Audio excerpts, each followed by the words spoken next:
hano hanze hari ikibazo cy'abantu bafite ikibazo uburyo wajya unyazamo umudamu wawe, kuko akenshi abagabo bafite ikibazo cyo kuba bagira impungenge ngo nimba ari amazi koko ngo umudamu ngo amanura mu gituba, ngo nimba koko ngo ari isoko koko nziza, atari ya mazi y'amatuburano yo kuba banyweye inzoga ugasanga umudamu ngo yagutuburiye. Akenshi buriya amavangingo ya nyayo aba ari ya mavangingo y'umweru, ku buryo nubwo waba uri kunyaza umudamu nawe ubwawe urabyibwira. Buriya amavangingo ya nyayo ntabwo aba asa umuhondo cyangwa ase nk'aho ari umuhondo wijimye.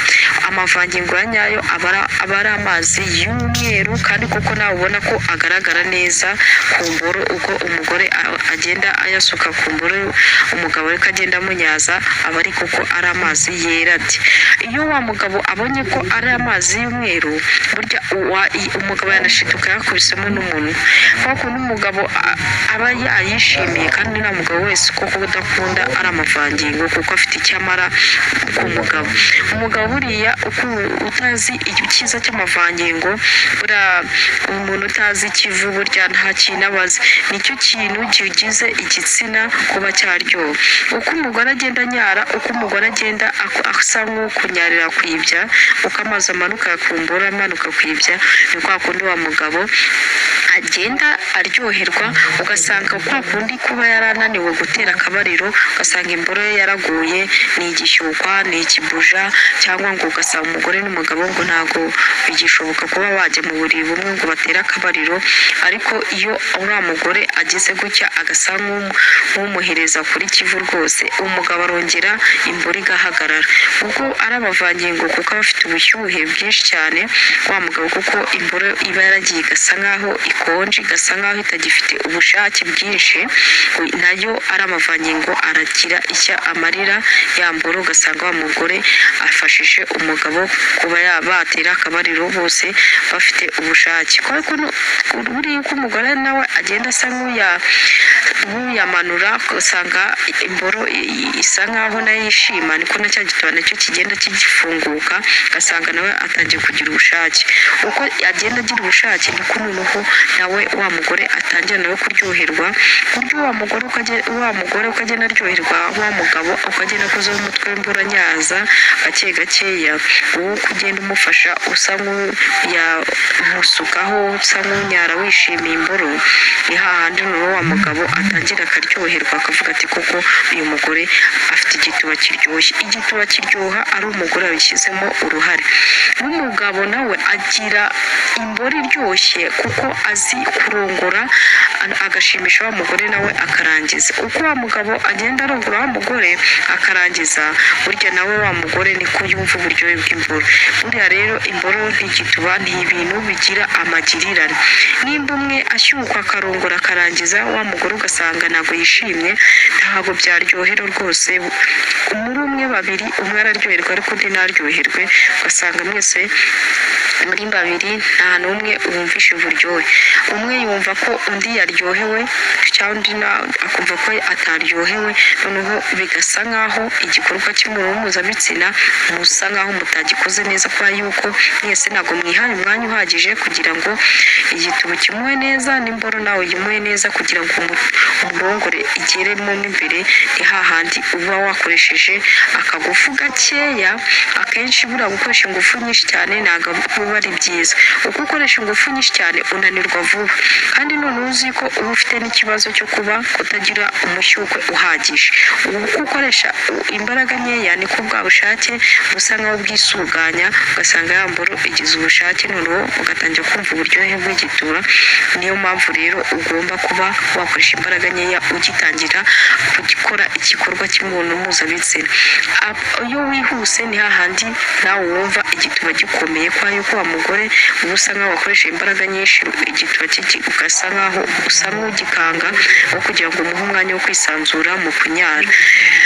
Akenshi akenshi ntabwo kunyara ari hahandi umuntu anyarira inkari, usanga rugongo nayo niyo isa nkaho ifasha umugabo kugira ubu buryohe, ukagenda akora kuri rugongo asa nk'uyimanura, usa nk'umanuraho imboro azamura rugongo nayo uko ugenda ibyimba isa nk'akabyimba kazamura kakamera nk'imboro, ni kwa kundi noneho wa mugore niho utangira kurebera ubushake afite uko bungana. Uko agenda aryoherwa rugongo igenda isa nk'izamuka kagasa nkaho kari agashyimbo kabyimba ariyo bita rugongo.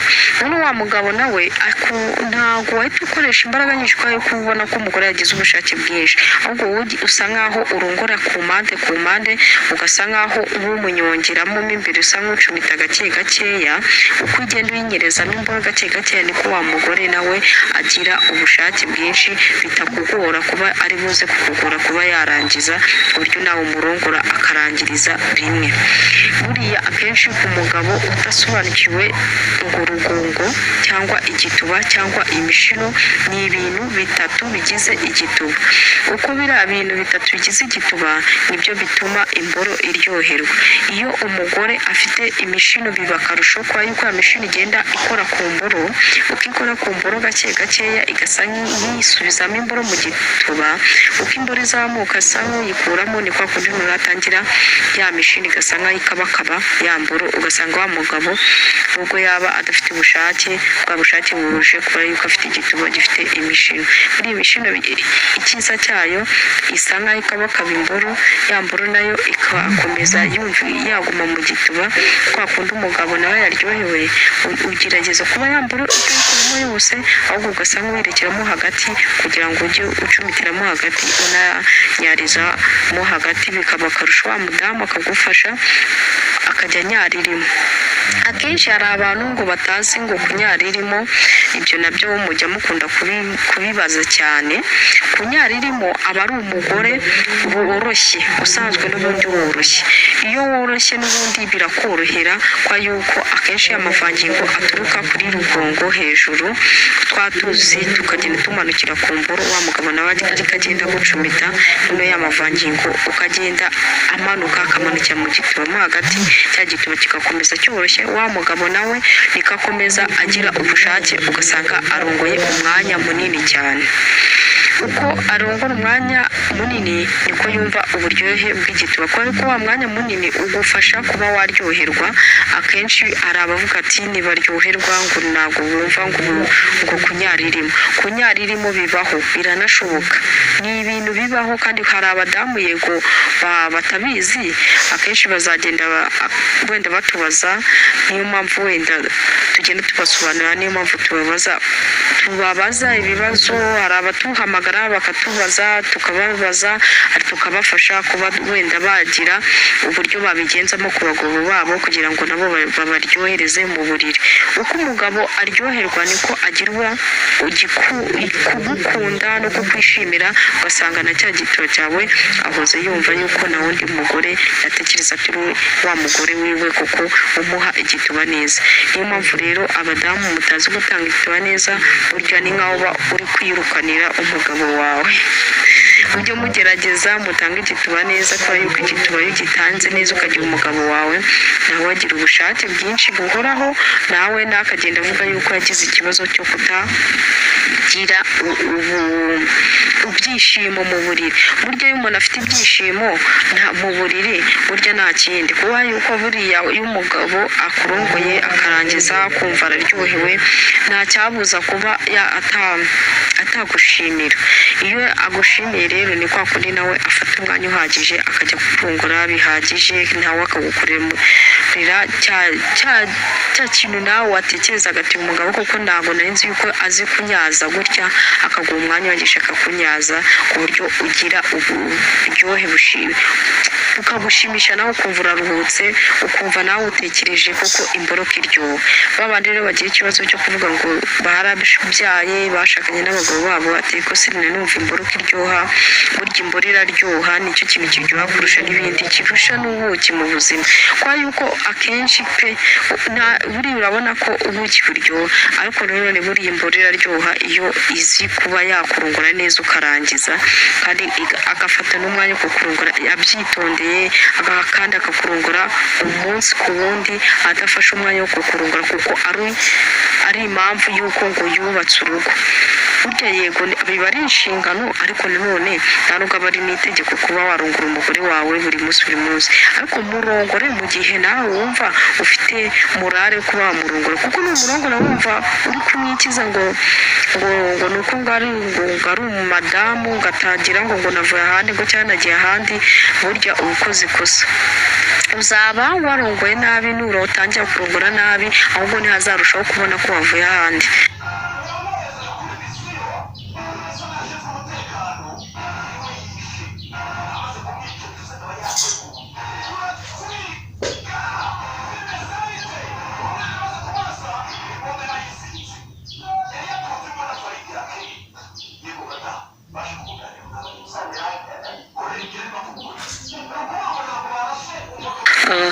Iyo ugiye kumurongora cyangwa se iyo yashotswe, burya biba byiza kubanza kumukarisa, ukamukarisa ku buryo ujya kumurongora yabishatse igituba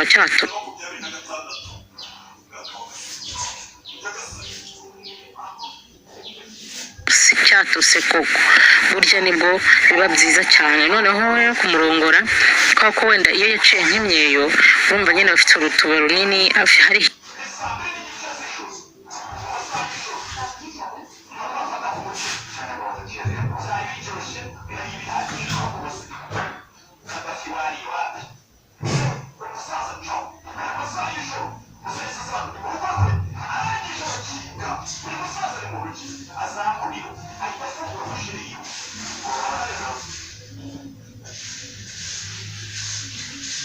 imyeyo, bisaba ubanza ukoresha intoki cyangwa se umutwe w'imboro usa nk'uwegezayo ukabona kwinjira. Ikindi ukabanza ugasunikamo gake ukongera ukayisohora, ugasunikamo gake ukongera ukayisohora. Ubwo rero ni uburyo warongoramo umugore ufite igituba kinini.